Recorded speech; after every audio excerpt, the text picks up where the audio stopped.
Você sabe sobre a importância do registro de ponto CLT para a sua empresa? Olá, eu sou Marcele Fonseca, analista em departamento pessoal, e hoje vamos estar explicando a importância do registro de ponto. O registro de ponto CLT é obrigatório para todas as empresas que tenham mais de 20 empregados registrados. De acordo com a lei do ponto eletrônico, o registro deve ser feito de forma eletrônica ou digital. Apesar da obrigatoriedade, o registro de ponto ainda gera muita dor de cabeça para algumas empresas. Mas afinal, o registro de ponto está escrito na lei da CLT? Sim, está regulamentado de acordo com a Portaria 1510 de 2009. O registro de ponto CLT busca promover segurança tanto para a sua empresa como para o seu empregado. Grande parte dos processos trabalhistas são ocasionados pela negligência quanto ao registro de ponto, que é onde está registrado as horas que o empregado trabalhou, se houve hora extra,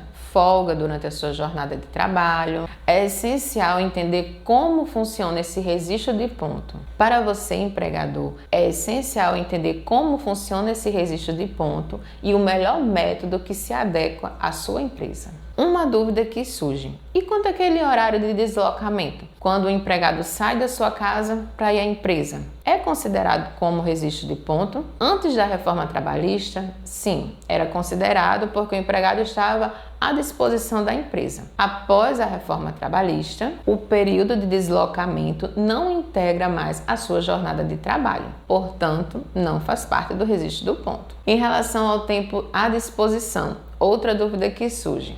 Vamos dar um exemplo. O que é esse tempo à disposição?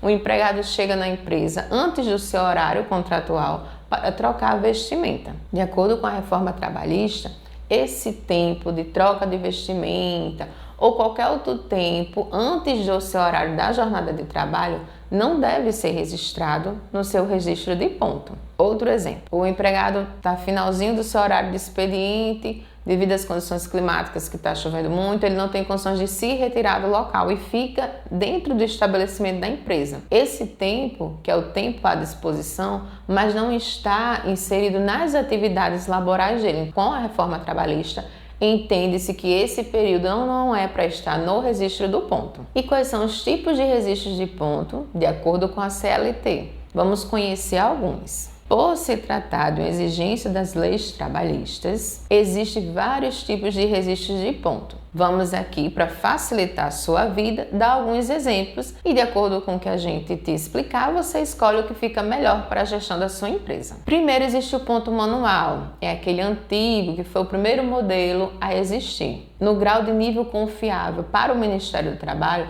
esse tipo de registro de ponto manual, ele é nível muito baixo. Por quê? Porque depende integralmente do empregado. E existe em si uma boa-fé em relação a isso, onde pode haver informações falhas. Outro registro de ponto é o cartográfico, que é um ponto manual também. Em relação à confiabilidade para o Ministério do Trabalho, também é baixo. É o mesmo estilo do ponto manual. Outro tipo de registro de ponto é o ponto eletrônico. Esse, para o Ministério do Trabalho, esse é o ponto confiável. O nível dele é alto em relação à confiabilidade, por ser um ponto digital. De acordo com a Portaria 1510 de 2009 e a Portaria 373 de 2011, o relógio de ponto ele precisa emitir um comprovante com o registro das entradas e saídas de cada empregado. Contudo, é importante ressaltar que apenas aparelhos homologados pelo MTE é que estão habilitados para gerenciar a veracidade dessas informações junto ao Ministério do Trabalho. E por último, existe o ponto online. O nível de reconhecimento da veracidade dessas informações junto ao Ministério do Trabalho é médio. Além disso, o ponto online ele pode ser instalado de acordo com o software de cada aplicativo em telefones, smartphones, tablets e outros meios também. Fica mais acessível e o custo-benefício para a empresa é bem melhor. Alguns softwares já seguem o padrão exigido pelo Ministério do Trabalho, portanto, devem ser priorizados nessa escolha. E quem deve fazer o registro do ponto CLT? Todos os empregados que estiverem registrados na sua empresa. Ficou com alguma dúvida sobre o registro do ponto CLT? Então fale conosco e aproveite a nossa consultoria para identificar o melhor registro de ponto para a sua empresa. Gostou desse vídeo? Curte, compartilha, se inscreva em nosso canal para ficar acompanhando todos os nossos conteúdos.